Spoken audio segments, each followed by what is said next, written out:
Om Vakratunda Vakratunda Mahakya Mahakaya Surya Surya Koti Koti Samaprabha Samaprabha Nirvignam Nirvignam Kuru Me Kurume Deva Deva Sarvakaryeshu Sarvakaryeshu Sarvada Sarvada Saraswati Saraswati Namastubhyam Namastubhyam Varade Varade Kamarupini Kamarupini Vidyarambham Vidyarambam Karishyami Karishyami Siddhir Bhavatu Me Siddhir Sada Sada Gurur Guru Brahma Brahma Gurur Guru Vishnu Vishnu Gurur Devo Guru Devo Maheshwaraha Maheshwaraha Guru Guru Sakshat Param Sakshat Param Brahma Brahma Tasmai Tasmai Shri Shri Gurave Gurave Namaha Namaha Om Om Sahana Sahana Bhavatu Bhavatu Sahano Sahano Bhunaktu Bhunaktu Sahiryam Sahaviryam Karavavahe Karavavahe Tejasvinavadhitamastama Tejasvinavadhitamastama Vidvishavahe Vidvishavahe Om Om Shanti Shanti Shanti Shanti Shanti Shanti Om Shri Paramatmane Namaha Om Shri Paramatmane Namaha Atatritiyodhyayaha Athatitiyothyayaha Shri Bhagavanuvacha Shri Bhagavanuvacha Shloka number 5 Nahi kaschit kshanamapi Nahi kaschit shamanamapi Jato dashtatya karma krita Jatutishtatya karma kruta Karyate hyavashak karma Karyate hyavasya karma Sarva prakriti jair gunaihi Sarva prakriti jai gunaihi Shanamapi kaschit na tishtati Akarma krita na tishtati Sarvaha karyate made to work, impelled to do Prakriti Jayagi, Gunayagi, Avashaka, helplessly, everyone is caused to do action. That is the meaning. We were reading the commentary to this. So therefore one cannot be free from karma. Then what is actionlessness? If one cannot be free from karma, then Nishkarmyam, otherwise called moksha, what does it mean? It is knowledge. Only by knowledge one can be free from karma, not through any other way. And for that knowledge, and the knowledge gives moksha, which lifestyle is more suitable for you? This said here. Let us read. If you have raga dveshas, it is better to be a karma yogi because there is no other means to handle raga dveshas, to neutralize them. Only by karma yoga, raga dveshas can be handled. Therefore, better be a karma yogi. If, however, you find that you are contemplative and not interested in anything other than pursuing self-knowledge, then sannyasa will be suitable for you. This means that your life has been lived meaningfully and now you are ready for sannyasa. Only then you should become a sannyasi, not otherwise. Even so, Naishkarmya is equal only to knowledge. With Raga Dvesha, one should not become a sannyasi, but should not take to sannyasa. Otherwise, sannyasa would be difficult for the person. Being not suitable, this person being not suitable, therefore difficult. Then the next shloka, Krishna then continued. Why it is difficult? What will happen if the person takes sannyasa if he is not ready? That is said here. Karmendriyani Sanyamya Kamendriyani Sanyanya Yayaste Manasa Smaran Yaste Manasa Smaram Indriyarthan Vimudhatma Indriyarthat Vimudhatma Mityacharasya Uchyate. Mithyacharasa Uchate. Karmendriyani Sanyamya, having restrained the Karmendriyas, not Jnanendriya, only Karmendriya, the organs which are responsible for karma, the action, that is withdrawn. Yaha, the one, Manasa, Smaran, Yaha Aste, the one who sits, is seated, who sits under contemplation. How? With the mind dwelling on the Vishayas, the objects of the sense organs, Indriyarthan, Manasa, Smaran. He is a Vimudhatma, he is a deluded person. That person is called Mithyacharaha, hypocrite. He has withdrawn the sense organ, the karmendriyas, not the jnanendriyas, not the sense organs of knowledge. Sense organs of action are withdrawn, but the sense organs of knowledge are all over this sense objects. His mind is all over. Only the organs are withdrawn. And he sits in contemplation. Suppose if he sits in contemplation, then what would be this person is called? He's a hypocrite. Vedadari, a person of false conduct. So that is what is said here. The person not ready for contemplative life, if he takes to sannyasa, then he would become a hypocrite. The one who controlling the organs of action, sanyamya, sits with the mind, remembering the sense objects, dwelling on the sense objects. The person is deluded, vimudhatma. And this person is called a person of false conduct, hypocrite. One who doesn't know that the nature of Atma is Naishkarmya, actionlessness, takes himself or herself to be a doer. That is Ajnana. When, as a doer, one gives up actions by his will, his or her life is false. Mithya means false. Achara means conduct. And therefore, Mithyachara means false living, pretension, hypocrisy. A person who doesn't know that the Atma is samsari, with all the problems, inadequacies, and so on, that the life of samsara implies. Giving up all activities, such a person cannot but dwell upon the sense objects towards which he or she no longer goes. Controlling all the organs of action, the person thinks that he or she performs no action, not speaking or doing anything. The person just sits. What happens then? Just sits means doesn't do any karma, but his mind is all over the sense objects. But what happens then? But because he or she doesn't see the self as fullness, ananda, the person cannot but think of the sense objects. Not knowing the Atma, but thinking that he or she is going to be actionless. One who gives up all activities will necessarily dwell on the objects towards which he or she no longer goes. This is why Krishna refers to such a person as Vimudhatma, one who is deluded and confounded. His or her conduct itself is false. It is not actionlessness at all, because the person is always thinking about the sense objects. Can you be actionless without self-knowledge?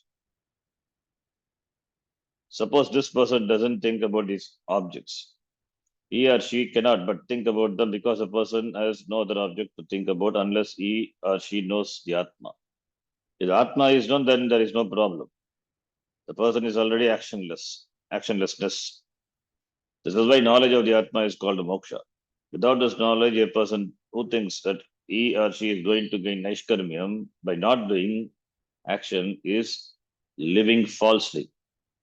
Instead of enjoying the knowledge of Atma, the person will contemplate on all the objects already experienced or impossible experiences yet to come. Krishna told Arjuna that this type of living is false. And Shankaracharya went so far as to call it papachara. Papam acharati. He is a person who commits papam. Papachara. Mityachara, papa achara.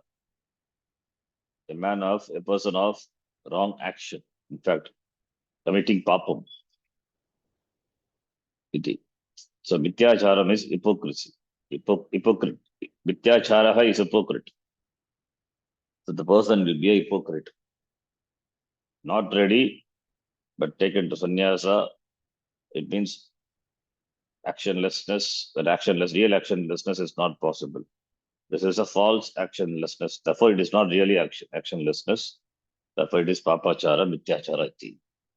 Then further, then Krishna went on to describe the person who doesn't live in this way. Let us read shloka number 7. Yastvindriyani manasa Yastvindriyani manasa niyamya rabhaterjuna yamyarapatirjuna karmendriyai karma yogam karmendriyai karma yogam asaktasya vishishyate. asakta savishishyate. In contrast to the person who is a papachara, the mityachara, here Bhagavan Krishna says, yaha tu indriyani manasa niyamya, having restrained the sense organs with the mind. Yaha karmendriyehi karmayogam asaktaha arabhate. The one with the karmendriya commits himself to karma yogam, the yoga of action.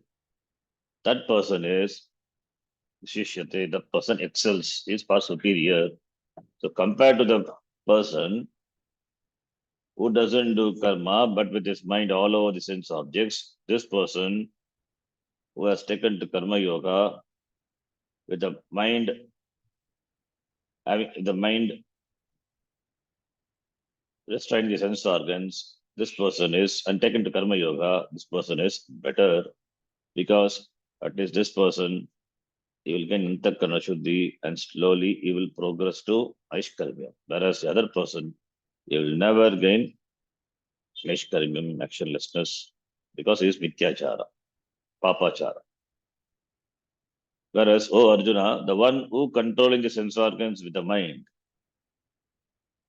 the other person withdraw the karmendriya, but there is no control over the sense organs. His mind all over the sense organs. This person controlling the sense organs with the mind is unattached and takes to the yoga action, karma yoga, karma yogam, arabhate, action performed with yoga buddhi, karma yoga buddhi, yoga buddhi, yoga, karma yoga is yoga buddhi, action with attitude, proper attitude, with the organs of action, with the karmendriya. That person is far superior, vishishyate. A person who can control his or her sense pursuits has discrimination, viveka. The control is only through the mind. The word manasa to the mind implies viveka.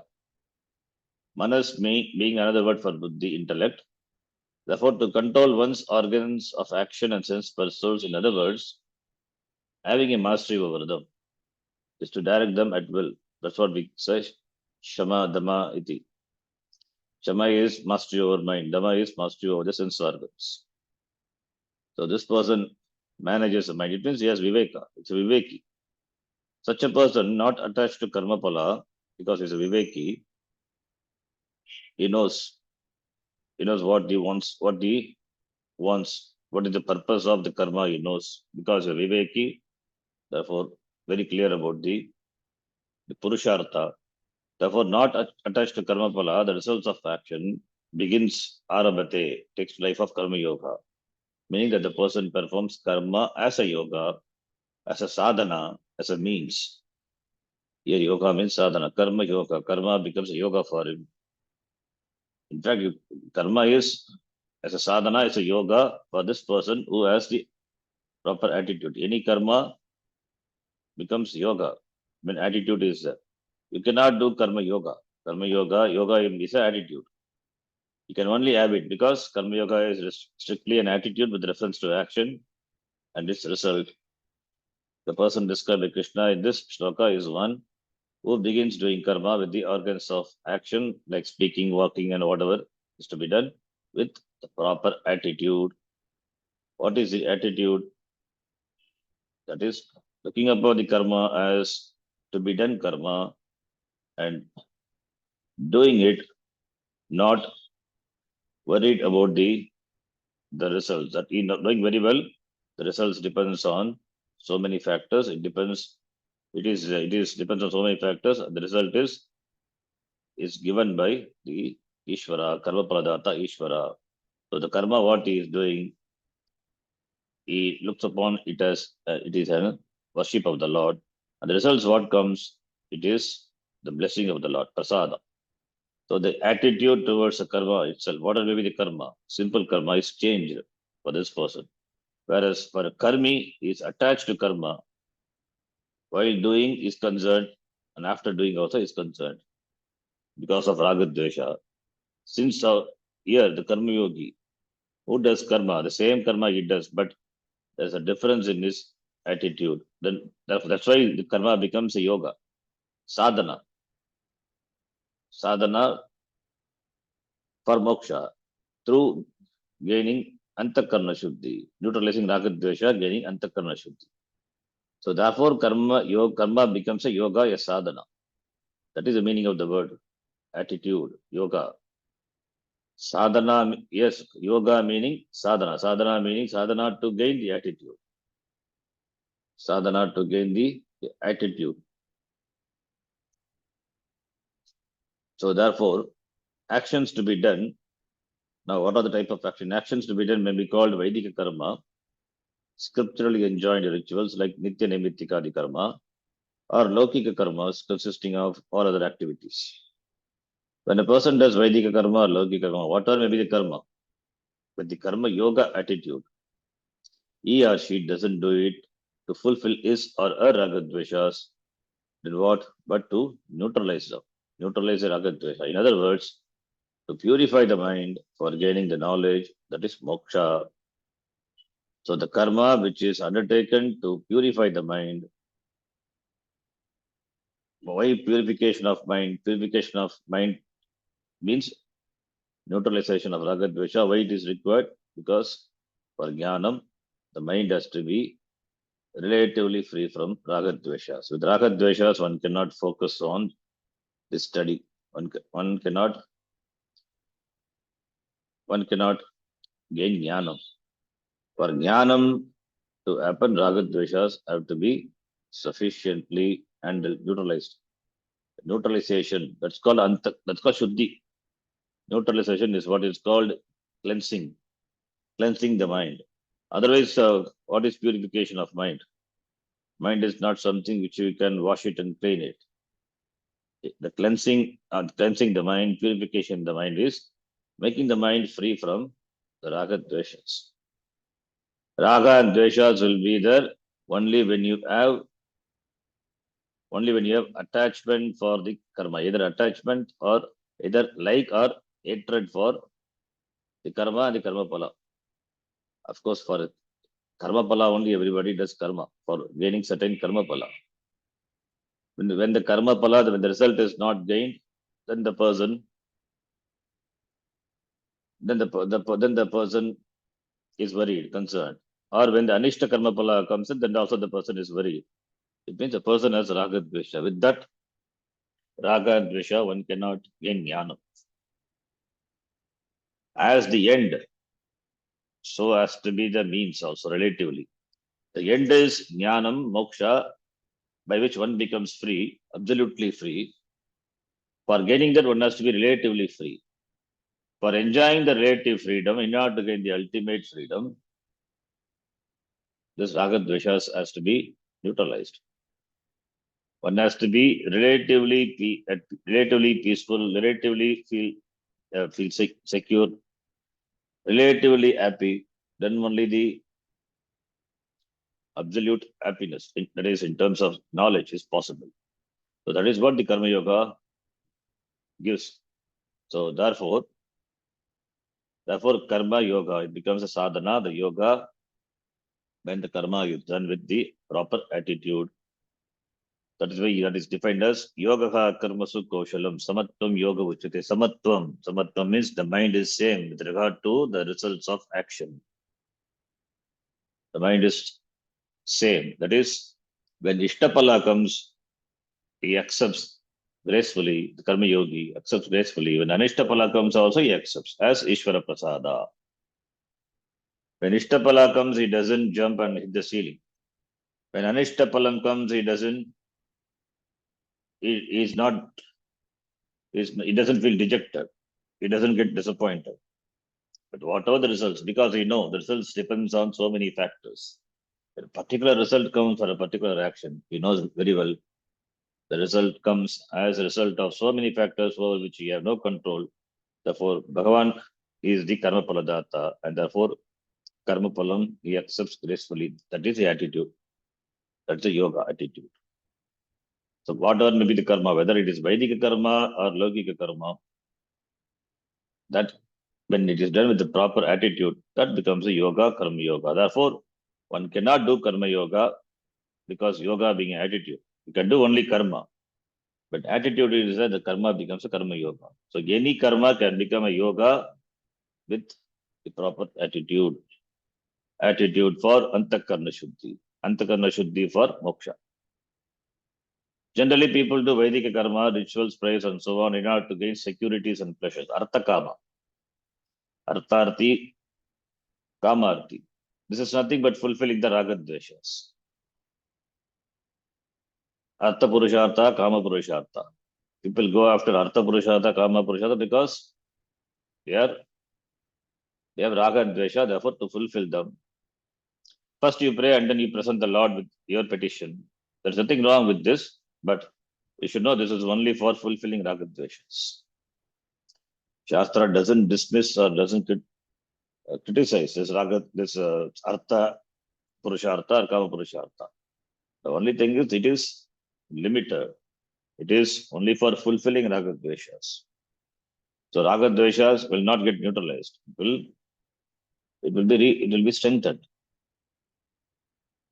So, but artha and kama, one has a freedom to fulfill. The person is interested in artha and kama, not in moksha.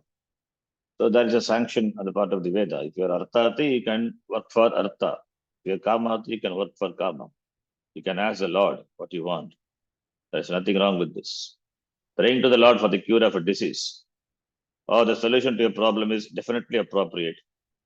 If you have done everything you can do and it is not enough, why not invoke the Lord also? What should be understood here, though, is that all prayers, even those enjoined by the Veda, can be for your securities and pleasures, either here or in the year after, either while living or after Maranam, the other loka. Or they can be a yoga, a means for self-purification and self-knowledge, which is moksha. Karmas, even if performed according to dharma, is for the fulfillment of one's raga dveshas alone. That is for the sake of achievements in the form of securities and pleasures. Such karmas are called kamya karmas. And the person who does the karma is called a karmi or karmata. In other words, who is attached to the results of action. So this is kamya karmi, it's a karmi. Karma yogi is different, karmi is different, karmata is different.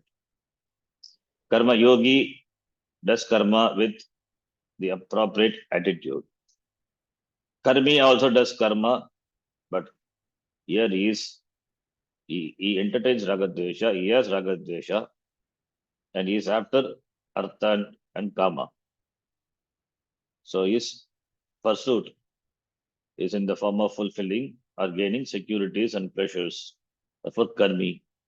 Such karmas are called kamya karma, and the fulfiller, the person who fulfills those kamya karma, it's called kamya karmi or just karmi.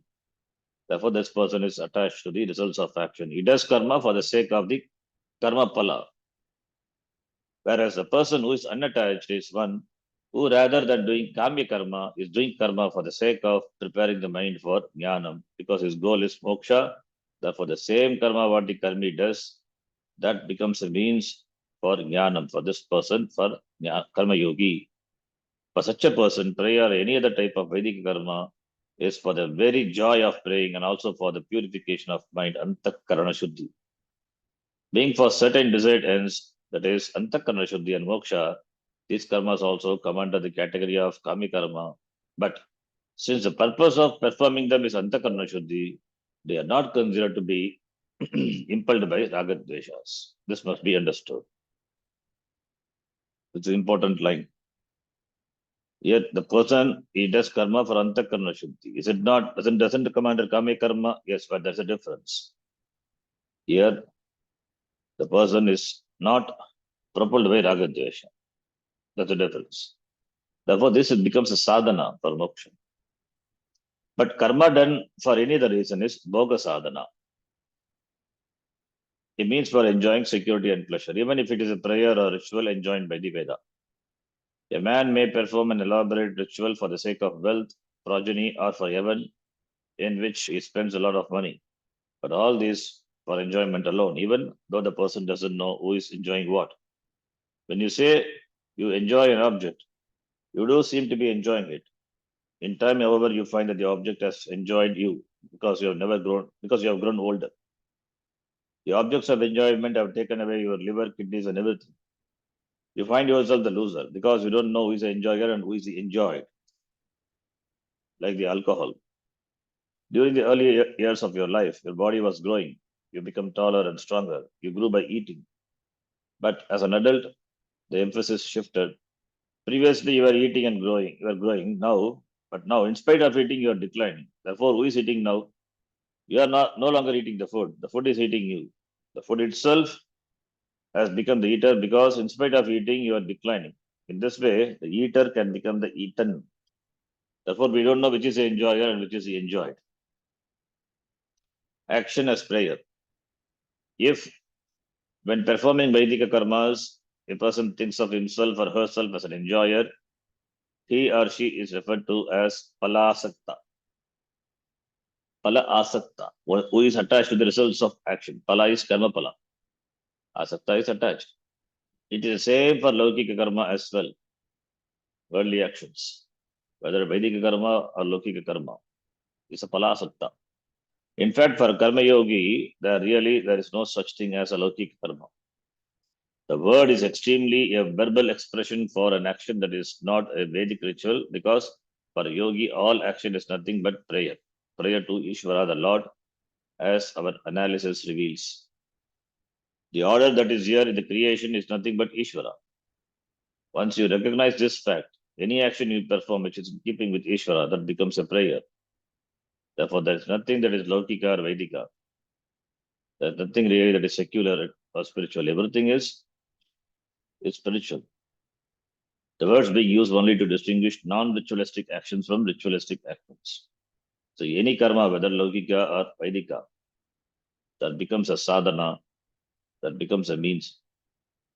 Because it is Bhagavan who alone is in the form of the order. Therefore, Ishvara. So Ishvara is once Ishvara is recognized. Therefore, any karma you do that the proper attitude, that becomes a prayer. So therefore, that the prayerful attitude, any karma which is done with a prayerful attitude implies the recognition of Ishvara. Then that becomes it means a sadhana. That is called karma yoga. So any action that is in keeping with dharma or Ishvara becomes a form of prayer. Action performed by the one who is not attached to the results of action is not considered to be impelled by one's ragadveshas. Therefore, the expression being unattached to the results of actions is a source of much confusion, because no one performs without expecting results. We saw in the second chapter 47th shloka. Do karma not expecting the results. Nobody, Krishna never said like that. Complete wrong interpretation of the Gita shloka. Gita never said, do karma without expecting. Palam anudishya na mandopi pravartate. That is, without expecting a result, even a fool will not do an action. So that is not what Gita says. Then what the Gita says, no one performs action without expecting results. Therefore, what is the Gita? The word asakta means one who is attached, has to be understood as a technical word, which means one whose actions, whether Vaidika or Laukika, whatever may be the karma, they are not based purely on ragadveshas. Raga is always in terms of something desirable that is away from you, therefore you are after it. Dvesha is in terms of something you want to avoid or get rid of, therefore you are not after it. So one is getting, other one is getting rid of. That's what ragadvesha. In other words, it's nothing but expression of desires. Actions not based on ragadveshas are considered to be in keeping with dharma, and therefore they are meant for antakarna shuddhi. Therefore, in the shloka, asakta means refers to a person who enjoys a certain control. Otherwise, once ragadvesha will decide what one should do, then it is not a karma yoga. Therefore, whatever fancies happen along, the person will simply enjoy them and do whatever comes to mind. Convenience instead of what is right becomes a rule here, though the action may be against dharma. The karma yogi, on the other hand, has a certain control over his or her organs of action, the sense organs. They use the word certain here because even though the person is a karma yogi, he or she is still an ajnani who is an ignorant with reference to the Atma. He is ajnani. Karma yogi also is ajnani only. Doesn't know what Atma is. For gaining the knowledge of Atma only, preparing himself by doing karma. So therefore he is ajna only, ajnaha. Thus, even though this person may have some obeisance and permissions, there is always their degree of control. Being not impelled by karma pala alone, interested only in antakarna shuddhi and moksha, the karma yogi does what has to be done. The idea conveyed here is that technically purification of mind is a result of one's action. But because purification of the mind is not born out of ragadvesha based action, it is not referred to as a karma pala in the usual sense. When you say you want to gain moksha, you mean that you want to know Atma, which means you want to know Ishvara. So moksha is knowing Atma, it implies knowing Ishvara, knowing the Lord. Therefore, Antakarna Shuddhi is for understanding. Antakarna Shuddhi is required for understanding Ishvara. Without Antakarna Shuddhi, without the mind ready for it, how is it possible to know Ishvara? So moksha is not possible without understanding Ishvara. Moksha implies the knowledge of oneself and the knowledge of Ishvara. Therefore, the knowledge of the Lord is the knowledge of oneself. Therefore, Ishvara Jnanam is implied when we say moksha. Whether we use the word knowing, gaining, reaching, or whatever, what is meant is knowledge of Ishvara, which is not separate from knowledge of the Atma. Being Jiva, the individual, and Ishvara, the Lord, there is identity, aikyam, oneness, which is expressed as an equation. You are that Tattvam Vasi, Mahavakya. Tat refers to Ishvara, who is the cause of this world, Jagat Karanam. That Ishvara, you are, Tat Tvam Asi, you are. This equation naturally implies self-knowledge and also Ishvara knowledge. In this context, karma is performed for antakarna shuddhi, so that the knowledge of Ishvara can be gained, not for getting out of Ishvara. Getting something out of Ishvara implies ragadvesha. Whereas here, we want to know what he is. We want to have the vision of Ishvara. It is something entirely different from what we want from Ishvara. Therefore, karma becomes yoga. When you want something from Ishvara, then it is karma, karmi. The doer is called karmi. But when you want Ishvara himself, then it is yoga, karma yoga.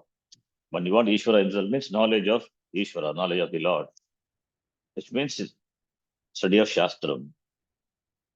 Krishna described one who begins this yoga as far superior, sahas vishishyate. To whom? In his commentary, Bhashya Shankaracharya refers back to the person mentioned in the previous shloka, that is Mityachara, the Mityachari, the one who outwardly performs no action but dwells inwardly upon all the sense objects that have been given up. Such a person can be called lazy or hypocrite. Laziness and idleness are not the same thing. The lazy is one who does nothing outwardly but does everything mentally. He or she even writes letter mentally and then becomes annoyed when there is no reply. Whereas an idle person is one who is always busy without ever accomplishing anything. He or she creates all sorts of messes and then clears them up. Such a person has no time for anything and accomplishes nothing. In a planetarium in Hawaii, there is a coin operated machine designed to be as busy as an idle person. Every form of mechanism can be seen in this machine moving, pistons, revolving wheels, hammering devices, and so on. Everything that is mechanically possible is going on there, but nothing is ever produced. Aside from being a waste of energy and genius, this machine is an excellent satire on how people are busy accomplishing nothing. Therefore, the word Vishishyate in this shloka doesn't mean simply superior. To say that Karma Yogi is far better doesn't mean that the Mityachara mentioned in the previous shloka is good. The two are entirely completely different. One person is sitting dwelling on the things, being lazy. The other person is active and has a Karma Yoga attitude. Because the Karma Yogi accomplishes everything, he or she is far superior to the other person who is simply an hypocrite, not merely superior. There is no comparison at all here. But the Karma Yogi accomplishes the ultimate Purushartha, Moksha Purushartha, whereas hypocrite achieves nothing, even in a relative sense. Om Purnamadav Purnamidham Purnat Purnamudachyate Purnasya Purnamadaya Purnameva Vishishyate Om Shanti Shanti Shanti Hari Om Shri Gurubhyo Namaha Hari Om. धन्यवादः।